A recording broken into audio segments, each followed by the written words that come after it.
বন্ধুরা, আমাদের আজকের গল্প টুনা টুনির প্রেম।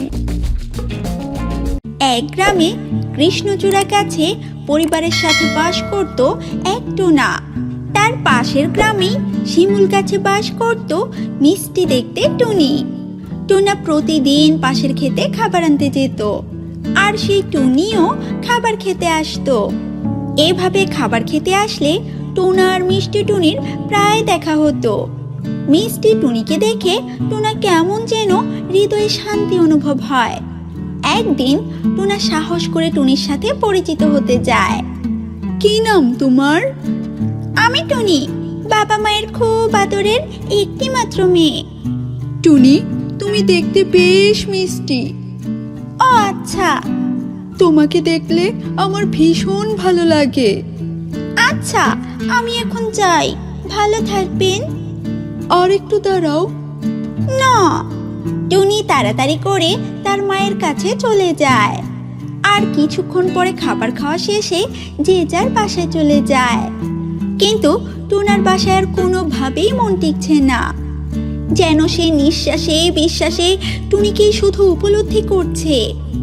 কি সুন্দর চাহনি টুনির, কি সুন্দর ঠোঁট, আর কণ্ঠে যেন জাদু আছে। ওর নাম শুধু টুনি না, ওর নাম হবে মিষ্টি টুনি। টুনা টুনিকে নিয়ে ভাবতে ভাবতে প্রায় পাগলের মতন হয়ে গেল। তার কাছে একটি রাত যেন হাজার রাতের সমান। কখন সকাল হবে, কখন টুনির কাছে যাবে। পরের দিন সকাল হওয়ার সাথে সাথেই টুনা পরিবারের কথা না ভেবে একাই টুনিকে খুঁজতে চলে যায়। আর গিয়ে শুনে একটি টুনি মধুর কণ্ঠে গান গাইতেছে। টুনা খুব আগ্রহ নিয়ে সেখানে যায়। টুনি, এই তো আমার মিষ্টি টুনি। তুমি এত সুন্দর গান গাইতে জানো? টুনি, তুমি তো আমাকে পাগল করে দিলে। আমি তোমাকে ভীষণ ভালোবাসি টুনি। ও মা, সে কি কথা? এটা কখনো সম্ভব নয়। আমার বাবা মায়ের কড়া নিষেধ আছে। তুমি আমার বউ হবে টুনি। আমি তোমাকে পাগলের মতন ভালোবাসি। টোনার এমন কথা শুনে টুনি অনেকটা চিন্তায় পড়ে যায়। টোনা চলে যাওয়ার পর টুনিরও বেশ খারাপ লাগতে শুরু করে। যেন তারও যাওয়া উচিত টোনার সাথে, হয়তো টোনাই তার। আমার কি হলো? এমন লাগছে কেন? সে তো আমার কেউ না। যাক, গান গাই আবার। টুনি গান গাইতে শুরু করে, কিন্তু তার গান যেন শুধু টোনাকেই ঘিরে। টোনাই যেন তার গানের রাজা আর সে রানী। আমি সত্যি টোনাকে ভালোবেসে ফেলেছি। হয়তো আমারও তাকে ছাড়া বাঁচা হবে না। এই ভাবতে ভাবতে টুনি ফুরুত করে উড়াল দিয়ে টোনার গ্রামে চলে যায়। টোনাও ঠিক যেন টুনির জন্যই অপেক্ষা করছিল। তার মন বলছিল টুনি আসবেই, কারণ টুনির চোখ বলেছে টোনাকে সেও ভীষণ ভালোবাসে। টোনা আর টুনি এক জায়গায় বসে অনেক গল্প করে আর জীবন নিয়ে সুন্দর সব স্বপ্ন দেখে। টুনি, তোমাকে আমি আজীবন আমার পাশেই চাই। আমি তোমাকে 7টি অমরাবতী উপহার দিতে চাই। তুমি আমার জীবনের প্রথম আর শেষ প্রেম। টোনা, আমি জীবনের প্রথম প্রেম তোমাকে দিয়ে উপলব্ধি করা শিখেছি।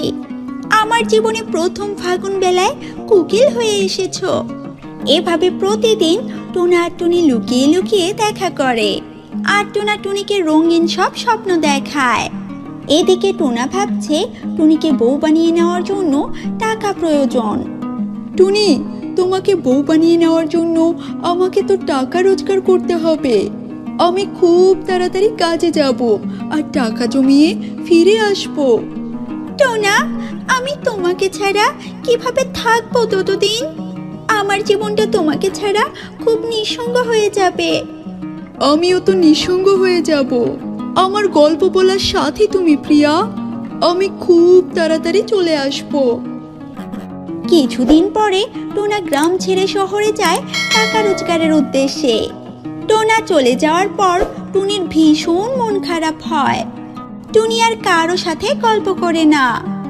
এদিকে টোনা শহরে গিয়ে লাল নীল বাতি, বড় চাকার গাড়ি, বিশাল আকৃতির বহুতলা ভবন, হরেক রকম সুন্দরী দেখে টোনার চোখে এখন স্বপ্ন খেলা করে।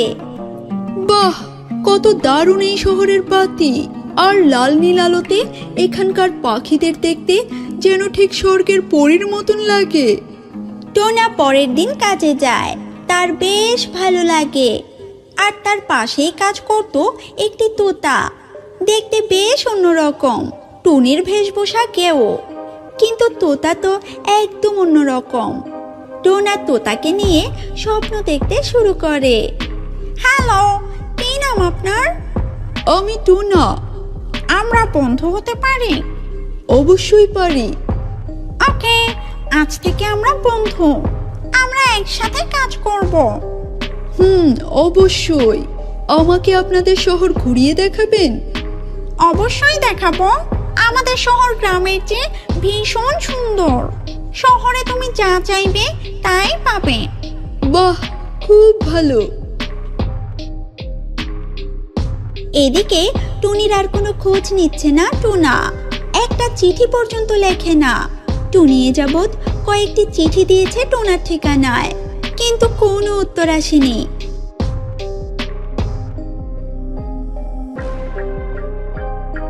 টোনা তোতা সুন্দর শহর পেয়ে টুনির কথা বেমালুম ভুলে গেছে। চলো, আজ আমরা ঘুরতে যাই। চলো। টোনা, তুমি দেখতে সুন্দর, তোমাকে শহরে মানায়, গ্রামে নয়। আমারও শহর ভীষণ ভালো লাগে। তাহলে থেকে যাও শহরে। কিভাবে? এখানে তো কেউ নেই আমার। আমাকে ভালোবেসে? টোনা তোতার মুখে এমন কথা শুনে যেন হাতে চাঁদ পেয়েছে। সাথে সাথে টোনা তোতার হাত ধরে। তোতা, আমি তোমাকে ভালোবাসি। আমিও তোমাকে ভালোবাসি। টোনার তোতা এখন রঙিন সব স্বপ্ন বুনে, আর টুনিকে একদম ভুলে যায়।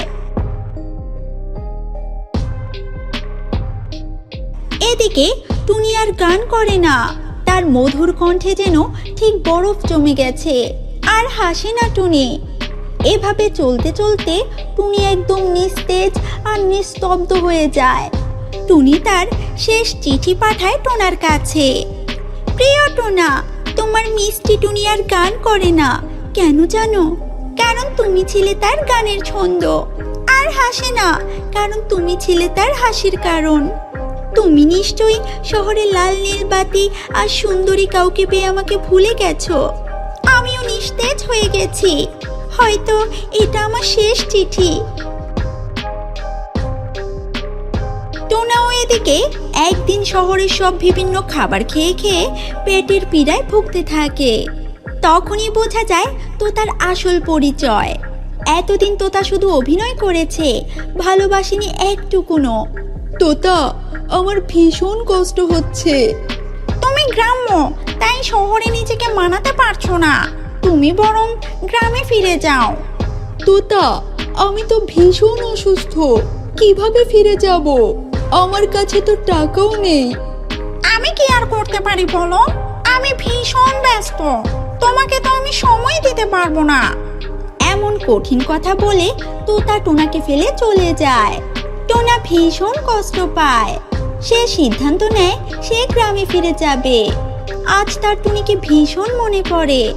যাওয়ার সময় টোনা তোতাকে বেশ কড়া জবাব দেয়। শোনো তোতা, তুমি বলেছিলে না শহরে সব পাওয়া যায়? ঠিকই বলেছ, শহরে সব পাওয়া যায়, কিন্তু তা সবই মিথ্যে আর মেকি। আর গ্রামে পাওয়া যায় হৃদয় নিংড়ানো ভালোবাসা, সততা আর সরলতা। টোনা তোতাকে বিদায় জানিয়ে চলে যায়। ভীষণ কষ্টে পথ পাড়ি দেয়। গিয়ে সবার আগেই যায় টুনির বাড়িতে। টুনি চুপটি করে মাথা এলিয়ে গাছের ডালে বসে আছে, যেন সারা পৃথিবীর দুঃখ আর কান্না সব ভর করেছে তার শরীরে। টুনি, আমি ফিরে এসেছি, আমি তোমাকে ছেড়ে যাব না। টোনাকে দেখে টুনি কাঁদতেও ভুলে গেছে, শুধু অবাক হয়ে তাকিয়ে দেখছে। এই কি সেই আমার ভালোবাসার প্রিয় টোনা? টুনি, আমি জানি আমি খুব ভুল করেছি, আমাকে মাফ করে দাও। আমি তোমাকে ছেড়ে আর যাব না। আমি বাসায় বলে তোমাকে খুব দ্রুত আমার বউ বানাবো। টোনা, শহরে সব কিছু পেয়ে তুমি আমাকে আমাকে ভুলে গিয়েছো তাই না? টুনি, শহরে সব কিছু আছে এটা ঠিক নয়। শহরে তোমার মতন মিষ্টি টুনি নেই। ভালোবাসা আর সততার ভীষণ অভাব শহরে। আমাদের গ্রামই সুন্দর। তুমি আমি মিলে এই গ্রামেই রচনা করব ভালোবাসার কাব্য। দুজনে মিলে আঁকবো ভালোবাসার আলপনা। টোনা টুনি দুজন দুজনকে ফিরে পেয়ে বেশ খুশি হয় আর আনন্দে দিন কাটাতে থাকে। টোনা তার ভুল বুঝতে পেরে আর টুনিকে ছেড়ে কোথাও যেতে রাজি নয়। তাহলে বন্ধুরা, কেমন লাগলো আমাদের আজকের গল্পটি? কমেন্ট করে জানাতে ভুলো না কিন্তু। যদি গল্পটি তোমাদের ভালো লেগে থাকে তাহলে তোমাদের বন্ধুদের সাথেও শেয়ার করো। আর যদি এখনো তুমি আমাদের চ্যানেলটি সাবস্ক্রাইব করে না থাকো তাহলে অবশ্যই আমাদের চ্যানেলটি সাবস্ক্রাইব করে দিও। তাহলে বন্ধুরা, দেখা হবে নতুন কোনো গল্প নিয়ে। সে পর্যন্ত ভালো